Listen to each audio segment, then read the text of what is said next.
हमारा पत्रकार साथियों से निवेदन है कि जो कोविड प्रोटोकॉल है उसको फॉलो कर लें आप भी, नहीं आपके संग हम भी फंस जाएंगे। इतने करीब नहीं बैठना चाहिए था आपको।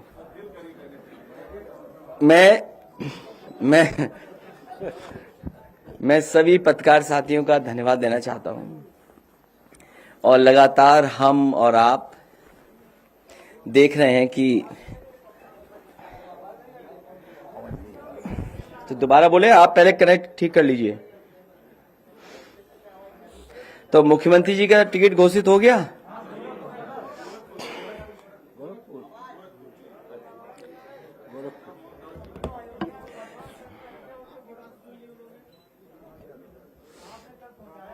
क्या चीज? आवाज आ रही है आपके? तो क्या करूं फिर मैं?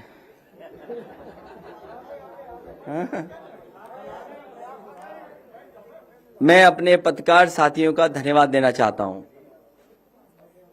और मैं आपके माध्यम से सभी समाजवादी पार्टी के कार्यकर्ता नेताओं से भी अपील करता हूं कि जब भी पार्टी कार्यालय आए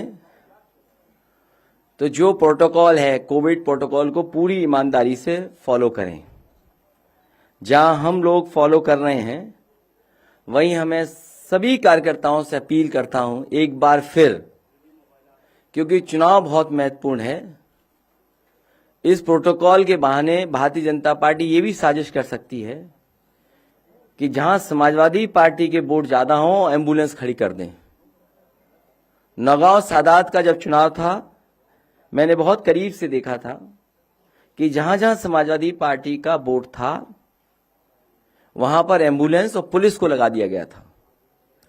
जैसे ही कोई बाहर निकलता था लाठी मारते थे, अपमानित करते थे या फिर दबाव बनाते थे कि वोट डालने न जाएं, और अगर डालने जाओगे आप तो आपके खिलाफ कार्रवाई हो जाएगी।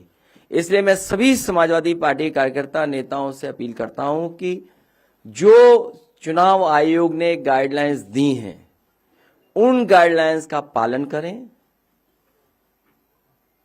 प्रोटोकॉल जो भी है कोविड प्रोटोकॉल को पूरा माने। आज हमारी पार्टी कार्यालय में नोटिस की दे दिया गया है, सुना है, मेरे आने के बाद तुरंत उसको दीवार पे चिपका दिया गया। मैं जैसे ही पार्टी कार्यालय में घुसा हूं मैं देख रहा था रास्ते में बहुत बड़े पैमाने पे पुलिस चली आ रही थी। मुझे लगा कि शायद हमारी सुरक्षा बढ़ा दी गई है, लेकिन जब मैं पार्टी कार्यालय के अंदर आ गया तो किसी ने मुझे खबर दी है कि आपके पार्टी कार्यालय पे नोटिस को चिपका दिया गया है। तो इसलिए मैं सभी कार्यकर्ताओं से नेताओं से कहूंगा कि घर रहें, अपने मोहल्ले में रहें, अपनी विधानसभा में रहें। हम लोग लगातार संपर्क कर करके जानकारी भी हासिल कर रहे हैं, परिस्थितियों के हिसाब से पूरी जानकारी कर रहे हैं और बहुत जल्दी टिकट घोषित हो जाएंगी। आपको यहां आने की जरूरत नहीं है। हो सकता है टिकट की सूची ना आए, वैसे ही ए और बी फॉर्म दे दी जाए, क्योंकि कोविड प्रोटोकॉल का फॉलो करना है। अगर कोविड प्रोटोकॉल को फॉलो नहीं करेंगे तो कहीं ना कहीं आपके ऊपर प्रश्न लगेगा। जहां तक सवाल चुनाव लड़ने का है, कभी कहते थे कि मथुरा से लड़ेंगे, कभी कहते थे अयोध्या से लड़ेंगे, कभी कहते थे प्रयागराज से लड़ेंगे, कभी कहते थे देवबंद से लड़ेंगे। मुझे खुशी है इस बात की कि भारतीय जनता पार्टी ने पहले ही उन्हें अपने घर भेज दिया। हालांकि वो कल से गोरखपुर में है, टिकट पहले बुक कराई थी उन्होंने 11 तारीख की। अब मुझे लगता है कि गोरखपुर में ही उन्हें रहना पड़ेगा। अब गोरखपुर से वापस आने की उन्हें जरूरत नहीं है। उनको बहुत बहुत बधाई। आपको क्या लगता है अखिलेश जी, गोरखपुर का जो फैसला है इसके पीछे की वजह क्या है? ये आपकी चैलेंज को काउंटर करने की वो भारतीय जनता पार्टी के सदस्य नहीं है, इसलिए उन्हें घर भेज दिया है।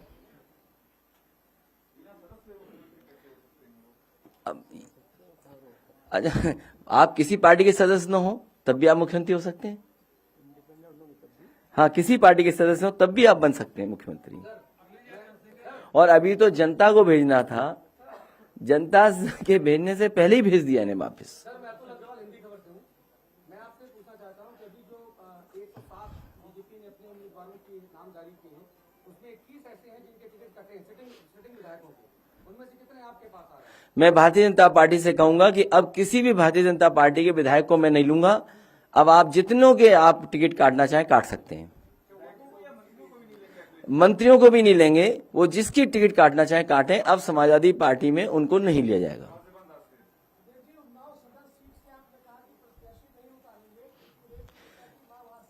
ये आजकल के जमाने में जो सोशल मीडिया और व्हाट्सएप यूनिवर्सिटी से जो क्रिएट होते हैं मैसेजेस, उसी की तरह से एक मैसेज क्रिएट किया गया है। नहीं, हमारी पार्टी ने नहीं ऐसा फैसला लिया।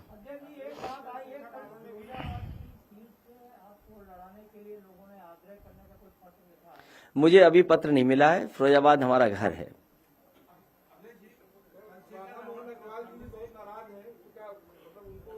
हाँ, एक गुंजाइश छोड़ सकते हैं। ये ठीक आया सवाल इधर से। हाँ, एक के लिए अभी जरूरत है हमें, क्योंकि अतुल अग्रवाल जी ने पूछा था, इधर से दूसरे अग्रवाल का नाम ले दिया, तो ठीक है।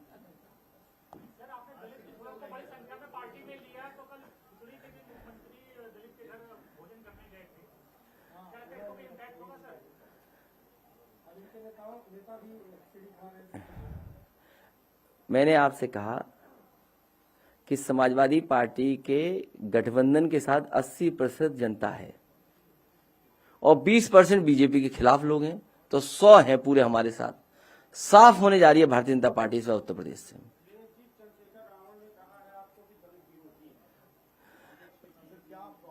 इसी से जुड़ा हुआ सवाल मेरा था, जयप्रकाश पाठक हूँ डायनामाइट न्यूज से।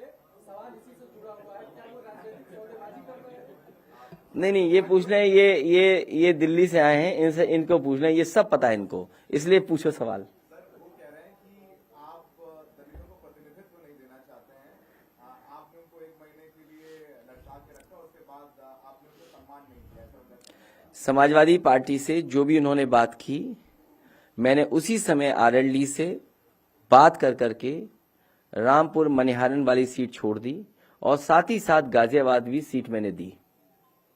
2 सीटें पूरी दे दी गई थीं। उसके बाद उन्होंने किसी को फोन मिलाया। अब वो फोन किससे बातचीत हुई ये मैं नहीं जान सकता। और उसके बाद वो आए कि मेरा संगठन मेरे खिलाफ है, मैं चुनाव नहीं लड़ सकता हूं और मैं चुनाव नहीं लड़ूंगा, ये बात हुई थी। लेकिन अब वो फोन किसका था, किसकी साजिश थी, इसीलिए मैंने कहा कि आज के बाद अब समाजवादी पार्टी में दूसरे दलों को नहीं लिया जा सकता एक्सेप्ट वन।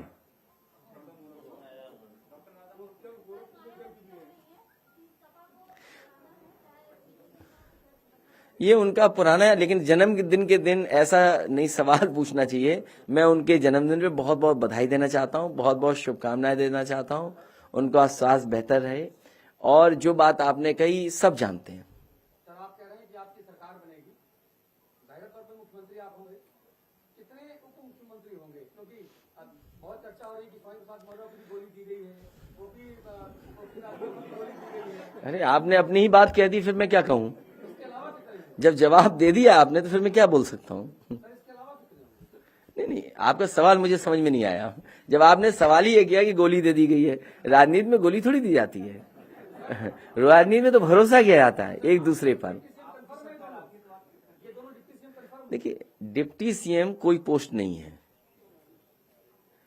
और इस तरह जो डिप्टी सीएम 2 आपने देखे, एक स्टूल वाले डिप्टी सीएम और दूसरा उन्होंने अपनी जिंदगी भर कूड़ा और तमाम नालों की सफाई में समय गुजारा। क्या लखनऊ साफ हो गया उनके डिप्टी सीएम बनने से? क्या लखनऊ स्मार्ट सिटी बन गया? लेकिन एक सच था, मुख्यमंत्री उन्हें ही बनना चाहिए था, लेकिन बाबा मुख्यमंत्री ने बनने नहीं दिया उन्हें। मैं कई मौकों पर कहा और सदन में भी मैंने उनसे कहा कि आपने कूड़ा और इसका जो जिम्मेदारी निभाई थी वो तक तो पूरी नहीं कर पाए, तो काहे के डिप्टी सीएम फिर?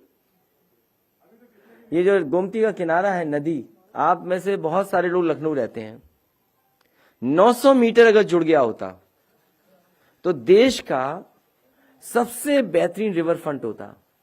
और ये एग्जाम्पलरी काम किया था समाजवादियों ने। इसलिए समाजवादी पार्टी जहां लोगों को जोड़ रही है, हम अपने लोगों को थोड़ा पीछे करके दूसरों को साथ ला रहे हैं और जोड़ने का काम कर रहे हैं। इसीलिए समाजवादी पार्टी लगातार पॉजिटिव पॉलिटिक्स कर रही है। हम नेगेटिव पॉलिटिक्स नहीं करते हैं। समाजवादी पार्टी प्रोग्रेसिव पॉलिटिक्स कर रही है। और ये जो लोग कह रहे हैं कि 80-20, ये वो लोग हैं जिन्होंने अपने 4.5 साल के कार्यकाल में बिजली के कारखाने का नाम नहीं रट पाए। जो लोग अपने बिजली के कारखाने का नाम नहीं रट पाए, उन्हें इस बात की तकलीफ है कि समाजवादी पार्टी ने क्यों फैसला लिया कि 300 यूनिट बिजली फ्री देंगे, किसानों को फ्री सिंचाई देंगे, लैपटॉप डिस्ट्रीब्यूशन होगा। इसलिए समाजवादी पार्टी प्रोग्रेसिव पॉलिटिक्स और अपने प्रोग्रेसिव मैनिफेस्टो के साथ जनता के बीच में जाएगी। और जहां तक जोड़ने का सवाल है, समाजवादी पार्टी की कोशिश रहेगी कि हर वर्ग के लोगों को जोड़ें, हर वर्ग के लोगों को साथ लाएं, कम से कम दिखे कि हाँ समाजवादी पार्टी के साथ सब लोग खड़े हैं। इसीलिए अपने लोगों को पीछे करके मैंने दूसरी पार्टी के नेता और बड़े बड़े मंत्रियों को साथ लाने का काम किया। आपने कल कहा था और आज भी कह रहे हैं कि 80% पहले से 20% में भी काफी आगे। अभी एक उसी से जुड़ा हुआ मेरा सवाल है कि आपने कहा कि भारतीय जनता पार्टी ने किसी विधायक को नहीं देंगे, मगर क्या भारतीय जनता पार्टी के गठबंधन में शामिल कोई दल आपसे जोड़ना चाहेगा? तो क्या अब आप गुंजाइश है? अब हमारे पास गुंजाइश नहीं है। अब हम चुनाव में चले गए हैं। A-B फॉर्म बढ़ चुके हैं। बहुत पार्टी आगे बढ़ चुकी है और बहुत त्याग किया है पार्टी की टिकटों को। बहुत पार्टी की टिकटों का मैंने त्याग किया है, तब जाकर के जोड़ पाए। इसलिए त्याग करके हम लोग उनको साथ लाने का काम कर रहे हैं। बहुत सी चीजों को भुला करके हम लोग साथ ला रहे हैं। अखिलेश जी, आपने अभी लगातार कहा कि आप पॉजिटिव और प्रोग्रेसिव पॉलिटिक्स कर रहे हैं, लेकिन एक सवाल खड़ा हो रहा है। आपने जो नाहिद हसन, हाजी यूनुस मतन भैया, इनको जो टिकट दिए हैं आपके गठबंधन ने, बाहुबली, दबंग, कंट्रोवर्शियल हिस्ट्री सीटा, इस तरह के नाम जुड़े हुए हैं, तो इनको भी टिकट देने की मजबूरी क्यों पड़ गई? हम लोगों ने तो मुख्यमंत्री जी से सीखा। उन पर बहुत सारे मुकदमे थे, न जाने कितने मुकदमे उनके पास थे। उनके ऊपर न जाने कितने मुकदमे थे। हम लोगों ने जो कुछ सीखा है वो मुख्यमंत्री जी से सीखा है। पर आप तो अलग पॉलिटिक्स की बात कर रहे हैं ना, लगातार कि आप उनकी पॉलिटिक्स नहीं करते हैं, आप अलग पॉलिटिक्स करते हैं। तो इसीलिए हम कह रहे हैं कि प्रोग्रेसिव पॉलिटिक्स कर रहे हैं, लोगों को जोड़ने का काम कर रहे हैं।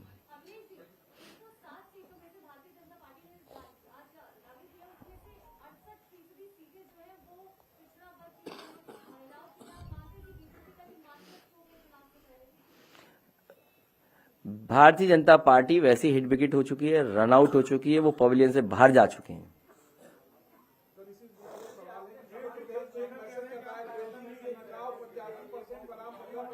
अरे 4 सवाल इकट्ठे आ रहे हैं।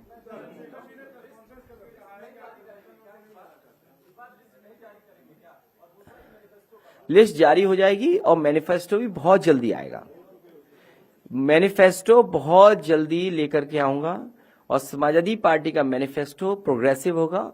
और कोशिश की जा रही है कि जिस तरीके से 2012 में बहुत ही प्रोग्रेसिव उत्तर प्रदेश का इंफ्रास्ट्रक्चर कैसे बेहतर हो, उत्तर प्रदेश में स्वास्थ्य सेवाएं कैसे बेहतर हो, मेडिकल फैसिलिटीज बेटर कैसे हों, एजुकेशन कैसे बेटर हो, और आज के हिसाब से एजुकेशन के साथ साथ ट्रेनिंग अच्छी हो, और वहीं सोशल स्कीम्स कैसे हों। समाजवादी पेंशन जैसी एक शानदार अच्छी स्कीम जहां महिलाओं की मदद की जा रही थी, उनके सम्मान के लिए मदद हो रही थी, उससे कोशिश करके उससे बेहतर स्कीम लाने का काम मैनिफेस्टो के माध्यम से होगा।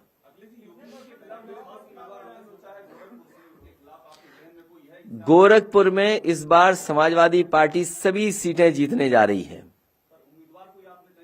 जो मुख्यमंत्री वहां मेट्रो न चला पाए हो, पहली घोषणा आप याद करो, आप में से अगर मैं गलत हूं तो मुझे ठीक करना। जिस समय मुख्यमंत्री जी झांसी पहुंचे, उन्होंने कहा कि सरकार बन गई है, झांसी में मेट्रो होगी और गोरखपुर में मेट्रो होगी।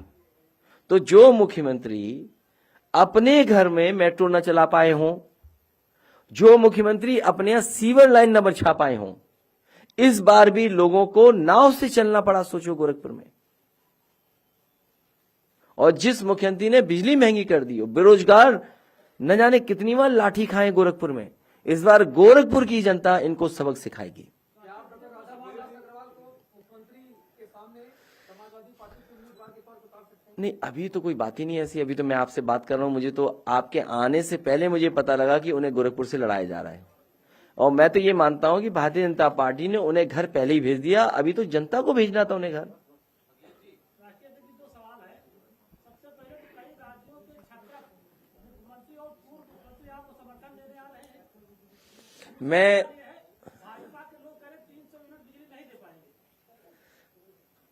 ये भारतीय जनता पार्टी को शोभा नहीं देता, क्योंकि उनके मुख्यमंत्री के मुंह से अगर आपने 4.5 साल में एक बार भी बिजली कारखाने का नाम सुना हो तो बता दो। एक बार भी सुना हो तो बता दो। नहीं सुना ना, तो इसका मतलब यह है कि वो बिजली की जो बन रही थी उसको भी पूरा नहीं किया। जितने बिजली के कारखाने समाजवादी सरकार में बन रहे थे वो अभी भी नहीं पूरे हुए, समाजवादी सरकार में पूरे होंगे और 300 यूनिट फ्री बिजली देने का काम भी समाजवादी सरकार में होगा। और बहुत सोच समझ के फैसला लिया, कोई ऐसा ही फैसला नहीं लिया। और फैसला उस दिन लिया जब नया साल था, पहली तारीख थी, 22 मई से चुनाव होना है, 22 मई सरकार बननी है। समाजवादी पार्टी और हम लोगों ने पूरा होमवर्क करके, जानकारी हासिल करके ही फैसला लिया है कि उत्तर प्रदेश में बिजली दी जा सकती है, बिजली पर्याप्त है। और जितना समाजवादियों ने काम किया, आप ललितपुर चले जाइए, बिजली के कारखाने किसने बनाए, सोलर एनर्जी के प्लांट किसने लगाए। आप महोबा में चले जाइए, सोलर के प्लांट किसने लगाए। जालौन उरई में चले जाइए, प्लांट किसने लगाए। आप बनारस मिर्जापुर में पता करिए, जहां पर फ्रांस के उस समय के प्रेसिडेंट आए थे और उन्होंने उसका उद्घाटन किया था, तो वो किसने लगाया। और कई 500 हेक्टेयर जमीन उरई जालौन में दी थी केंद्र सरकार को कि यहां पर बड़ा मेगा सोलर प्लांट लगा दो, लेकिन अभी तक केंद्र सरकार ने सहयोग नहीं किया। पता नहीं यूपी के साथ भेदभाव क्यों किया केंद्र सरकार ने। और मुझे याद है कलाम साहब जब आए थे, राष्ट्रपति जी, उन्होंने 9 पॉइंट प्रोग्राम पर मुझे प्रेजेंटेशन किया था। उसमें 8 पॉइंट हम पहले से ही कर रहे थे, उत्तर प्रदेश में लागू कर चुके थे, जगह जगह उसकी योजनाएं चल रही थी। और जो उन्होंने कहा कि मिनी ग्रिड से एक गांव को सोलर से पूरा बिजली दीजिए, मैंने उनसे उसी समय निवेदन किया कि मैं बहुत जल्दी इसको लागू कर दूंगा। मैंने लागू किया, 3-4 महीने के अंदर मैंने वो गांव में बिजली फ्री दी। और उसका परिणाम यह हुआ कि उस समय के रहे राष्ट्रपति कलाम साहब खुद आए थे और उसका उद्घाटन किया था। आज भी उस गांव में पूरी फ्री बिजली है। वो चक्की चलाएं, चाहे सोलर लाइट घरों में बिजली जलाएं, चक्की चलाएं, अपना सिंचाई का काम करें, सब कुछ फ्री है। तो अगर एक गांव हो सकता है, उस समय और गांव भी मैंने दिए थे, कतनिया घाट के आसपास गांव दिए थे। अगर आपको याद हो, लोहिया गांव, लोहिया घर जो दिए थे उस समय, उसमें सभी में सोलर था। सोलर से एनर्जी से बिजली मिल रही थी, पंखे चल रहे थे। तो अगर वो काम क्यों नहीं हो सकता। वो काम पुनः समाजवादी सरकार में बढ़ेगा, जिसमें गरीबों को कोई बिजली नहीं बिल ना देना पड़ेगा। भाजपा से जो विधायक आए थे उनको आप पार्टी में नहीं लेंगे, लेकिन अगर भाजपा सरकार के बड़े अफसर आपकी पार्टी में बगैर किसी शर्त के शामिल होना चाहे, उनको लेंगे या नहीं? अफसर तो भाजपा के अफसर नहीं है। अफसर बदल जाते समय के हिसाब से। तो जो उस पर विचार करेंगे, जो टिकट नहीं मांगेंगे और अफसर होंगे उन पर विचार करेंगे। किसने? जी,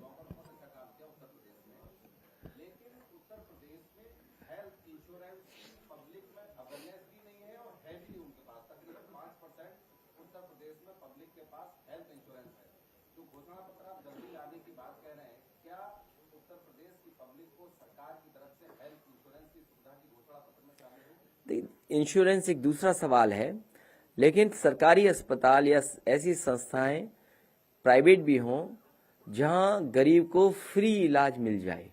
समाजवादी पार्टी की कोशिश होगी कि उत्तर प्रदेश में ज्यादा से ज्यादा गरीबों को फ्री इलाज मिले, उसको किसी भी दवाई, जांच और बड़ी से बड़ी बीमारी में पैसा न दे पड़ना पड़े। और इंश्योरेंस दूसरा विषय है।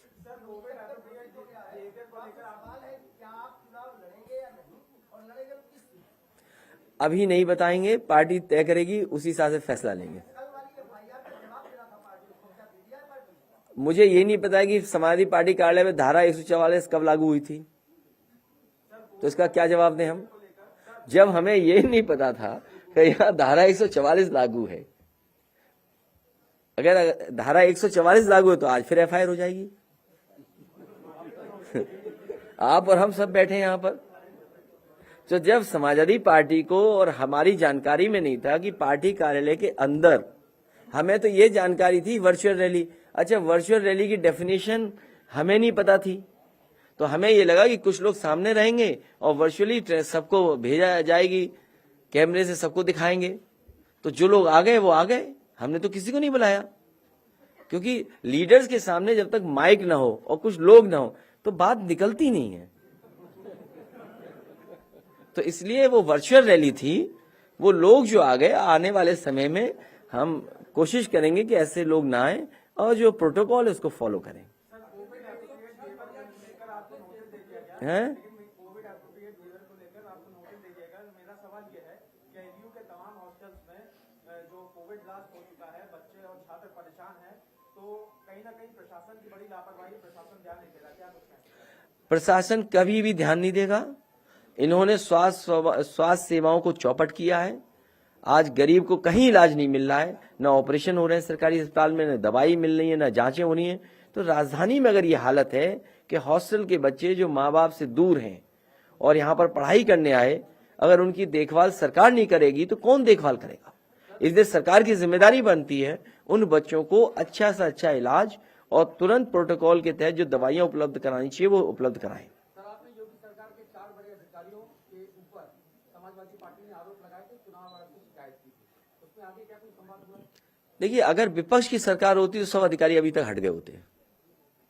जब सत्ता एक जगह हो, दोनों पार्टियों की सत्ता एक जगह हो, दोनों सत्ता एक पार्टी की है, हमें उम्मीद है कि चुनाव आयोग इन बातों को देखेगा और इन अधिकारियों के खिलाफ कार्रवाई करेगा। ये भी इस बात की भी खबर है कि आपके कई नेताओं की उधर के खेमे में बात चल रही है, यहाँ से वहाँ ट्रांसफर होने तो हम तो चाहते हैं जल्दी चले जाएं, जो जाना चाहते हैं तो जगह तब भी खाली हो।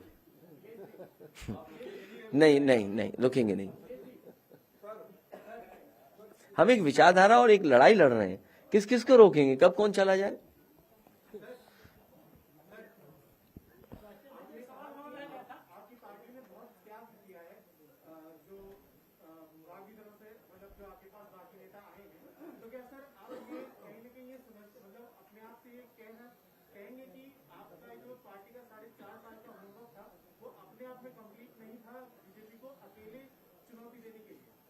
कभी कभी राजनीति में वो परिस्थितियां बनती हैं जहां बड़े चेहरे, बड़े नेताओं को भी साथ जोड़ा जाए, इसलिए उनको जोड़ने के लिए त्याग समाजवादी पार्टी ने किया है।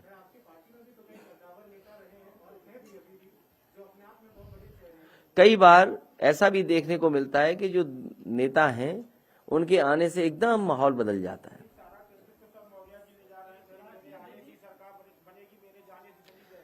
तो अच्छी बात है, किसी के आने से अगर बाहर आए तो अच्छी बात है। हाँ, मैं अब क्या बोलूं उस पर?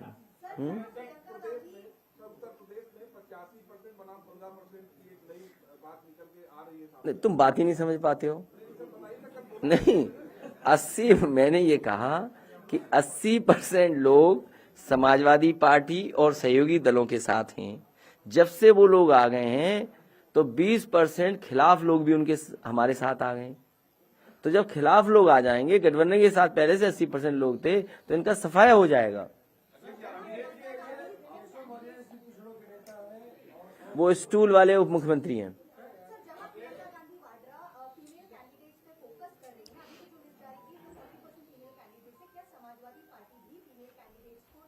समाजवादी पार्टी उन्हीं महिला प्रत्याशी उतारेंगे जो जीतेंगी, हम हारने के लिए नहीं उतार सकते। वो अपनी सीट पर लड़ेंगे, जो उनकी सीट है वो अपनी सीट पर लड़ेंगे। अगर उनकी सीट ही नहीं पता तो कैसे तुम पत्रकार हो?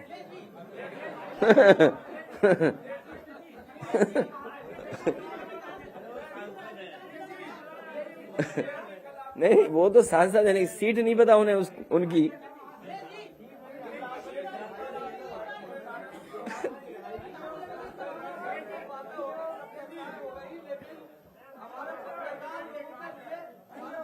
आपके लिए इंश्योरेंस,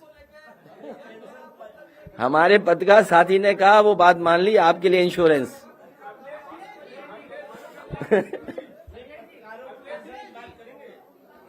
इंश्योरेंस, पहले इंश्योरेंस, फिर आगे सरकार बनवाओगे तब विचार करेंगे। एक एक सवाल पूछोगे तो हम जवाब दे सकते हैं।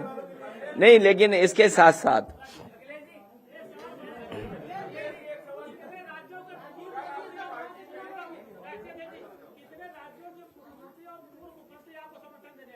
मैं उनका सभी का धन्यवाद देना चाहूंगा जो जो समाजवादी पार्टी के लिए समर्थन दे रहे हैं वर्चुअली, क्योंकि रैलियां अभी संभव नहीं है, कार्यक्रम जनता में नहीं हो पा रहे हैं।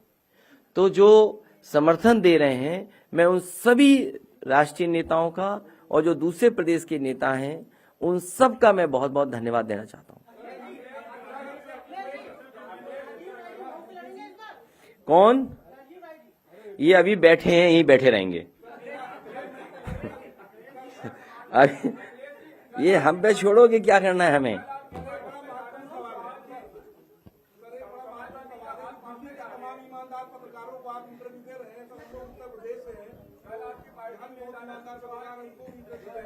ए रुक जाओ भाई,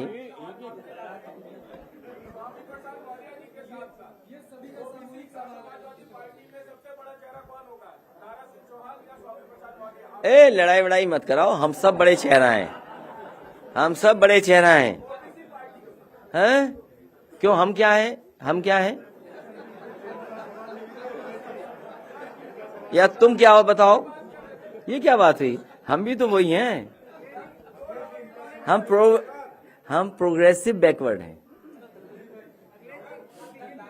हम प्रोग्रेसिव हैं।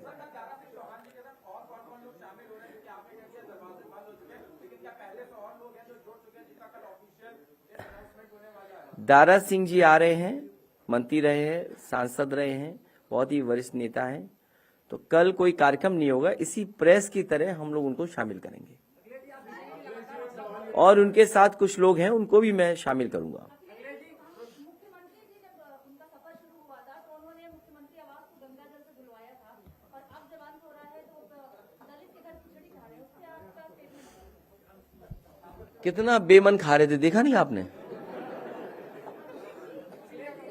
आप तस्वीर में देख के लगा मुझे, बड़ा बेमन खा रहे थे। और खिचड़ी खाने का तो वक्त ही है उनका।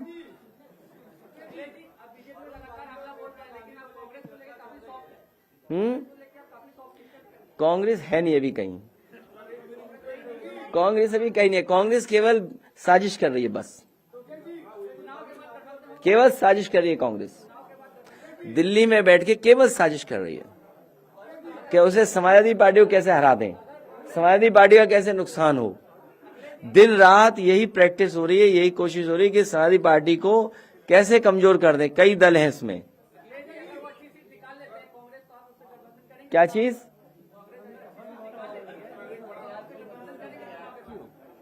इनका सवाल नहीं समझ में आ रहा मुझे।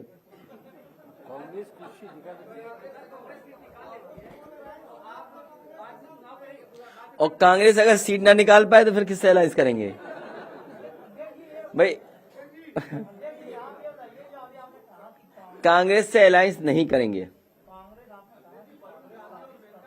हाँ,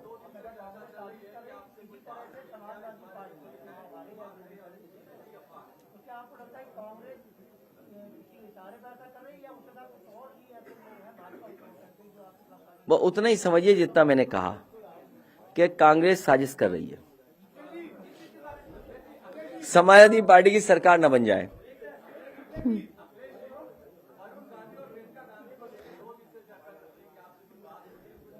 नहीं, मेरी कोई बात नहीं हो रही।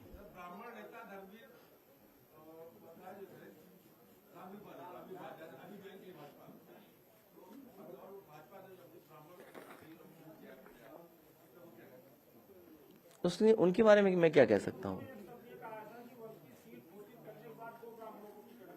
किसने? हमारे लिए तो अभी कहां 403 होने घोषित। 430 जो सबसे पहली घोषित हुई थी वो बताओ कौन सी थी? आप खुद करेक्ट कर देते उनको। सबसे पहले कौन सी घोषित की थी बताइए आप? नहीं, अभी तो बहुत होनी है घोषित, अभी तो 403 होनी है। राम मंदिर के निर्माण का दर्शन करवाया जा रहा है अयोध्या में, बाकायदा उसके लिए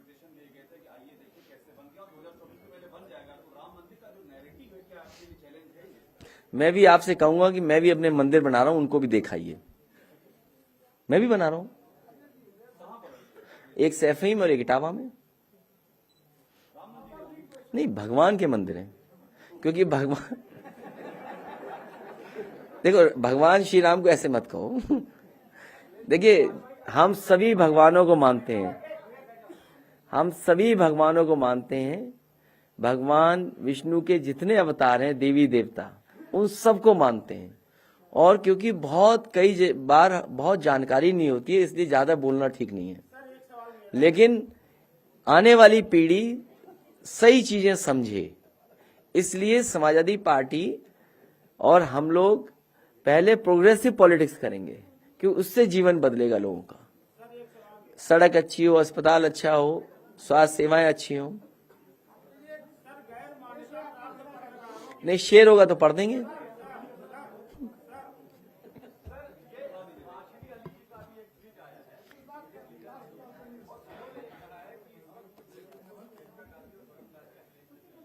हैं? किसका?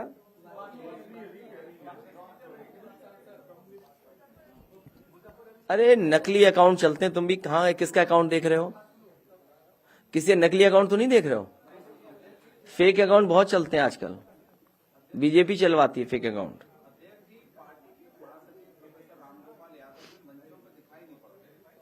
आपको क्या तकलीफ है? नहीं, अगर कोई तकलीफ हो तो बताओ हमें। नहीं, अगर आपको कोई तकलीफ हो तो बताओ ना। वो लगातार हमारे संपर्क में, लगातार प्रत्याशियों से बातचीत कर रहे हैं, लगातार नेताओं से बात कर रहे हैं। आपको बताना क्यों कि कौन क्या कर रहा है। पत्रकारों के हित में एक बात कहना चाहता हूँ आप। जो अच्छी बात कहोगे स्वीकार कर लेंगे। मैं कहना चाहता हूँ कि जो प्रेस कॉन्फ्रेंस का टाइम दिया जाता है आपकी तरफ से, उसमें 2, 4, 5 मिनट की देरी तो चलती है, क्योंकि जब 1 घंटा आधा घंटे की देरी होती है ना, तो लगातार न्यूज रूम पूरा अव्यवस्थित हो जाता है, क्योंकि हम सब लोग वेट कर रहे होते हैं एज एडिटर और एज एन। ठीक बात, ये मैं आपसे सहमत हूँ। नहीं, कई बार ऐसा होता है, पता नहीं लगता कि कौन सूची जारी हो रही थी किसी की। हम इस उम्मीद में थे कि मुख्यमंत्री जी पता नहीं कहाँ लड़ेंगे चुनाव, पता लगा वो घर भेज दिए गए, इसलिए दे रहा है। हाँ, ये बात इनकी स्वीकार करते हैं कि प्रेस में जो समय दिया जाएगा उससे 5 मिनट पहले आ जाएंगे। Thank you so much, thank you. नहीं, अभी अरे भाई गाना लॉन्च होना है पार्टी में, जाइए मत। मैं चाहूंगा तुम बैठ जाओ, ऊपर ही बैठ जाओ।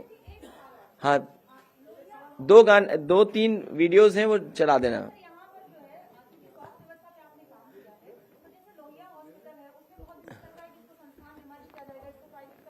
देखिए, वो एक बहस लंबी है। 1 मिनट रुक रहा है, दोबारा साउंड नहीं आ रहा। हाँ, देखिए, लोहिया इंस्टीट्यूट और लोहिया अस्पताल, क्योंकि एक विभाग, 2 अलग अलग विभाग हैं, तो दोनों अलग अलग विभाग एक साथ नहीं आना चाहते, पता नहीं कारण क्या है। लेकिन वो इंस्टीट्यूट अच्छी चले, नेताजी ने बनवाई थी, उसको आगे मैंने बढ़ाया। और वो ऐसी इंस्टीट्यूट है जहां पर फ्री इलाज, मतलब सस्ता इलाज मिलता था। लेकिन जब वो मर्ज हो जाएंगे तो बजट कौन देगा सस्ते इलाज के लिए? इसलिए सरकार पीछे हट जाती है। सरकार को वही डॉक्टर, नर्सेस, स्टाफ को सुविधा देनी चाहिए जो समाजवादी सरकार में सुविधाएं मिली थी। मुझे याद है वहां पर सभी लोगों ने आंदोलन किया था और ये कहा कि जो पीजीआई की सुविधाएं हैं वो उस इंस्टीट्यूट में मिलनी चाहिए। मैंने तय किया और लागू हो गई थी। तो जो उनकी डिमांड्स हैं उनको पूरा किया जाए। एक इंस्टीट्यूशन अच्छी है जहां पर सस्ता इलाज होता है, फ्री इलाज मिलता है, जांचें भी फ्री थी, मशीनें भी बहुत थी। वो मर्ज हो या मर्ज बनकर के यूनिवर्सिटी या कॉलेज कैसे बने, उस दिशा में सरकार को काम करना चाहिए। और ऐसे नहीं काम करना चाहिए कि रिवॉल्वर लेकर के चले जाओ और एमआरआई मशीन खराब कर दें।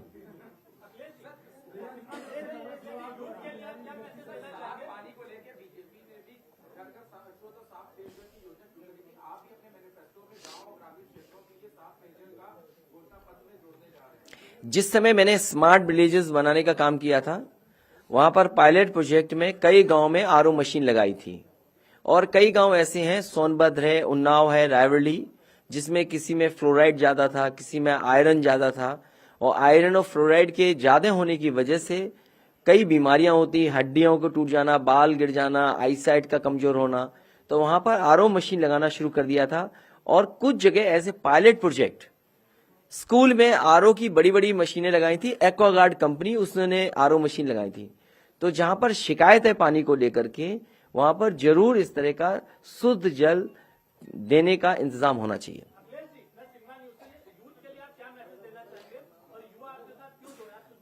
मैं नौजवानों से कहना चाहूंगा कि नौजवानों साथ आइए, आगे बढ़िए, पॉजिटिव पॉलिटिक्स करिए, प्रोग्रेसिव पॉलिटिक्स के लोगों के साथ खड़े होइए, डेवलपमेंट के साथ खड़े होइए, जो इंफ्रास्ट्रक्चर को बेहतर बनाए ऐसी पार्टी ऐसी सरकार के साथ आइए।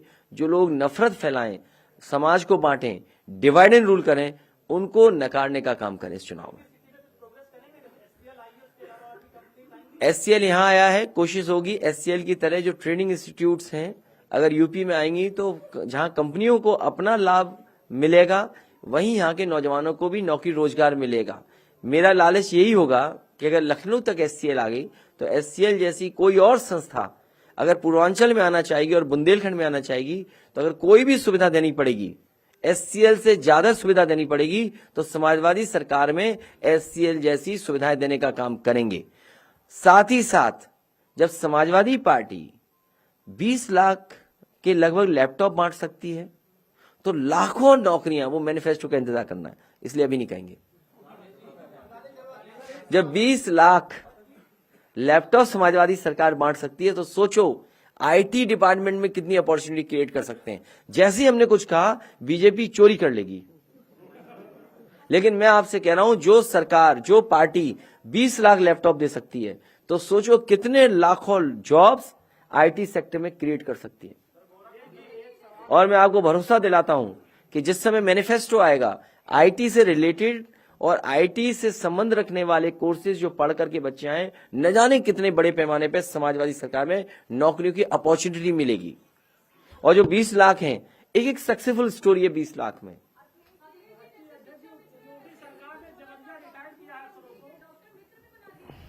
ये तो मैंने नहीं कहा, ये तो हमारे योगी मुख्यमंत्री ही बना सकते हैं। अब आपको गाने सुनाएंगे।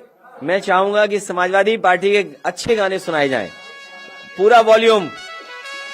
पहले गाना सुनिए तब सवाल। पहले सवाल, गाना सुनिए, तेज करो। और गाने हैं, क्या करूं, वर्चुअली होना है सब। हाँ, एक गाना और है।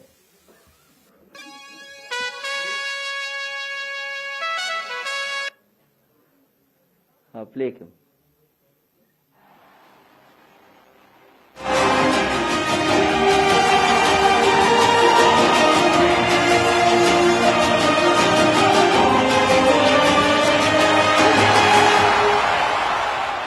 कौन सा बोलिए।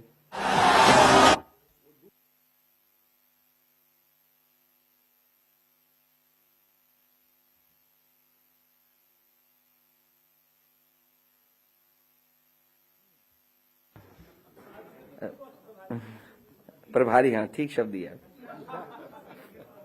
नहीं, इन्होंने जो गाने बनाए वो अच्छे गाने बनाए, सबको पसंद आया।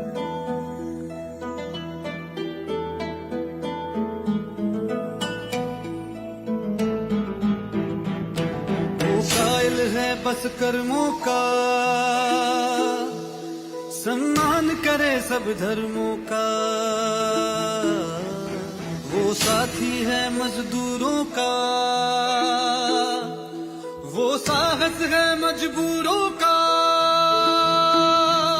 हमदर्द जवानों का है वो, और दोस्त किसानों का है वो। इंसाफ है उसकी आंखों में, वो एक है सचमुच लाखों में। वो धूप में साया बनता है, अब उसके पीछे जनता है। 10 मार्च को चमकेगा तारा अपने उत्तर प्रदेश का। स्वागत है 10 मार्च को अखिलेश का। स्वागत है 10 मार्च को अखिलेश का। स्वागत है 10 मार्च को अखिलेश का। स्वागत है 10 मार्च को अखिलेश का।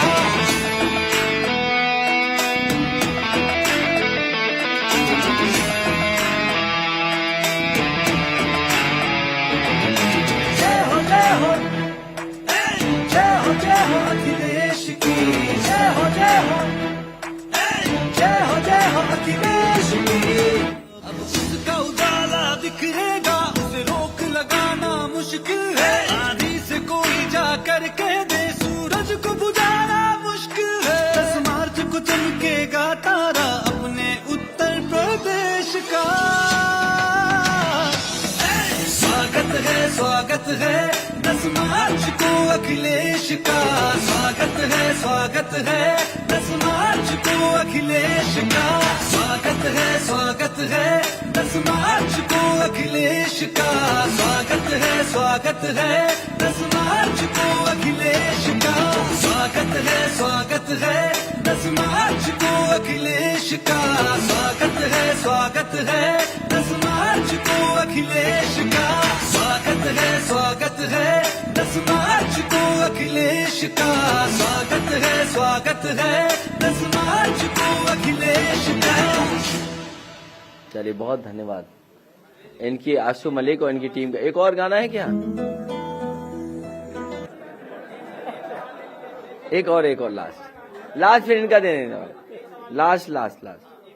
अरे एक मेरी तरफ से भी सुन लो। हाँ, बताइए क्या पूछ रहे हो मोबाइल ऑन करके। Thank you so much. Yes, क्या बुलंदशहर से? अच्छा लास्ट सवाल। अच्छा ठीक, हम देख रहे हैं। ये गाना बजा दो जो मैंने कहा था, फिर तो गाना ही सुनिए आप। गाने में कितनी शांति थी। विजय रथ 22 में। ठीक है, क्या करना है आज? लाओ ना, लॉन्च कर दें। कहाँ है भाई? सोनू इनकी DVD लॉन्च कर दें। अरे क्यों मलियावादी पूछो, समाज जगह बनी, पूरी मलियावादी पूरी हो जाएगी।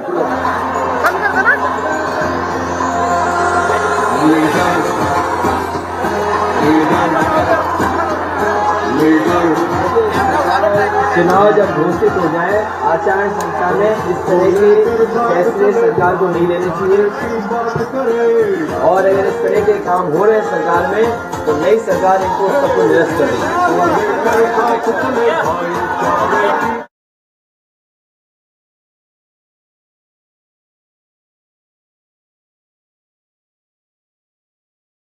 बनी थी